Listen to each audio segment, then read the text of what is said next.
So as you can see, we got a little helper for today's video, but I was going through some of the bookmarks that I had, and I came across a video from Wolf the DM from a while ago that I meant to respond to and never got a chance to, and so we're going to do that today.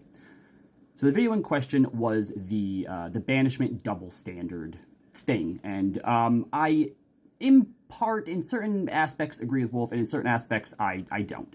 I think that, first and foremost, our job as DMs is to make the game fun and challenging for players. Now, that could definitely involve spells like Banishment, but I do think that there are certain spells that have a different weight depending on if DMs are using them against players who control one character, and yes, absolutely can be taken out of the game sometimes for multiple rounds at a row, which is not fun, or when the players use them against one of our monsters and then we still have tons more to use, right? I think you do have to recognize that there is a certain kind of imbalance when we use certain things against them versus when they use it against us. And I've seen DMs argue about stuff like, oh, well, fair is fair.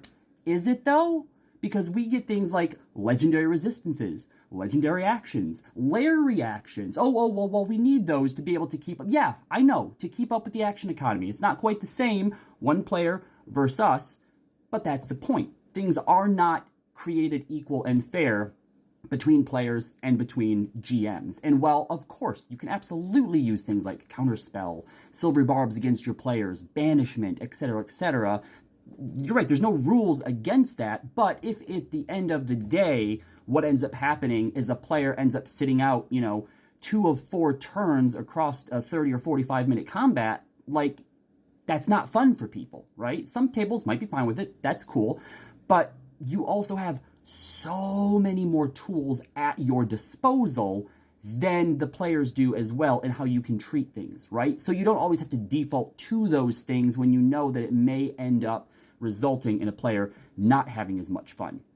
But there are ways around this. One of my favorite moments actually did involve me banishing away our paladin for 2 or 3 rounds of a very, very important fight. She was isekai'd into the world we were playing in, so when she was banished, she actually got to go back home for a couple rounds and have some really good roleplay moments with her family, who hasn't seen her for months and had no idea what had happened to her. When you can find ways to fill the moments that would otherwise be wasted turns of players when you're using things like this, then I agree. 100% go nuts with it. But what do you think? Let me know in the comments.